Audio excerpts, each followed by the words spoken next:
ज्ञानदेव म्हणे कीर्तन हे एक सत्याचा महायज्ञ. हरिकथेच्या पावित्र्याने भावभक्तीचा महापर्व.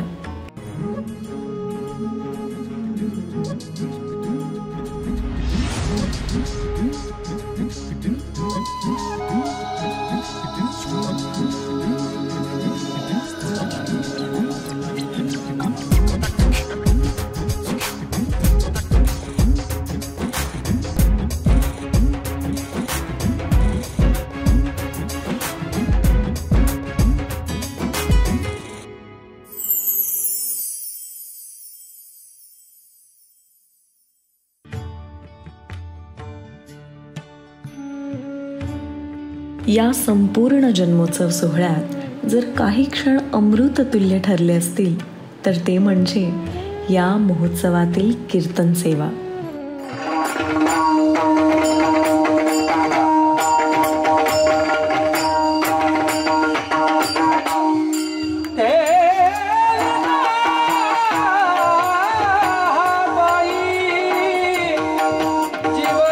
कीर्तन म्हणजे केवळ भक्तिरसाचं ओतप्रोत भिजलेलं वाचन नव्हे, तर तो भगवंताशी संवादाचं सर्वोत्तम माध्यम होय.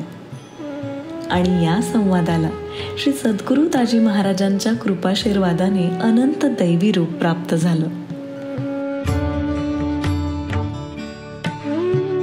या सोहळ्यात कीर्तन क्षेत्रातील मान्यवर श्रेष्ठ कीर्तनकार एकाच ठिकाणी एकवटले. हा एक अद्वितीय योगच म्हणावा लागेल.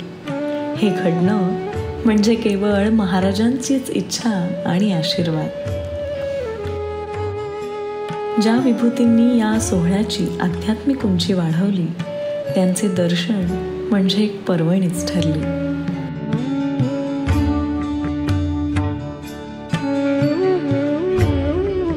श्री उमेश महाराज.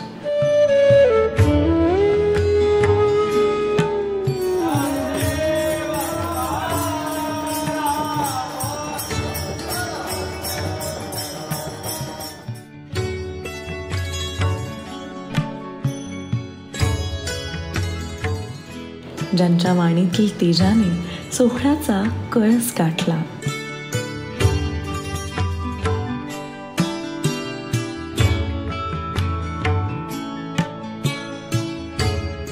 श्री उल्हास महाराज सूर्यवंशी.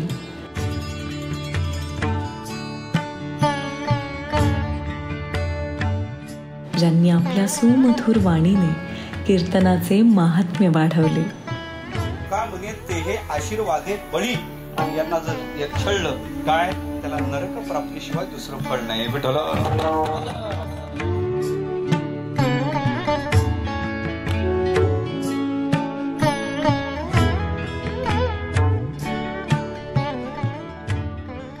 ह भ प सौ रोहिणीताई परांजपे.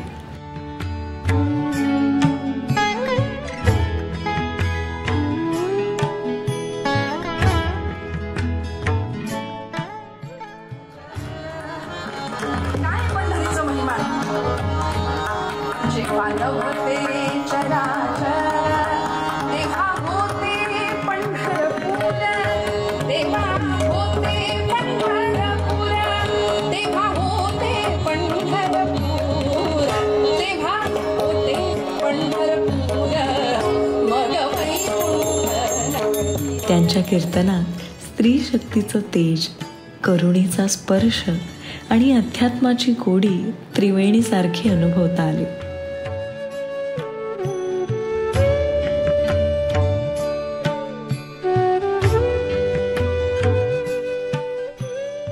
प्रज्ञाचक्षू श्री मुकुंद काका जाटदेवळेकर.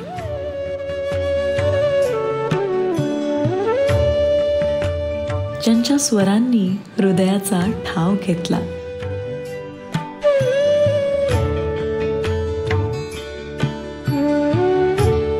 आणि गुरुवर्य श्री चंद्रशेखर महाराज देगलूरकर.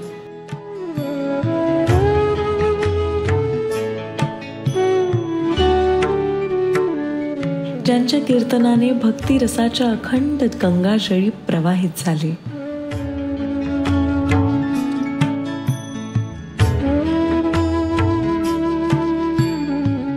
कीर्तनाला उत्तम भजनी संगत लाभली, जी होती श्री क्षेत्र धनगर टाकळी येथील समस्त भजनी मंडळ, श्री क्षेत्र येथील महारुद्र वारकरी शिक्षण संस्था, श्री क्षेत्र गंगाजी बापू येथील वारकरी शिक्षण संस्था.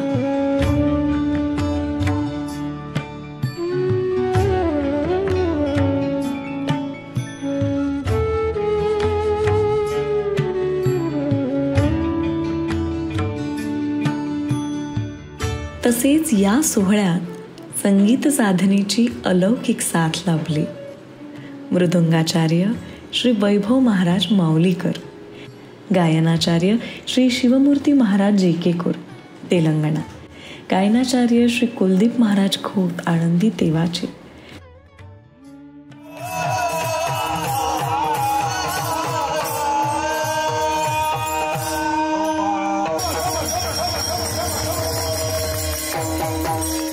हे कीर्तन म्हणजे जणू श्री पंढरीनाथांच्या भक्तिरसात न्हालेलं एक अलौकिक सत्रच होतं.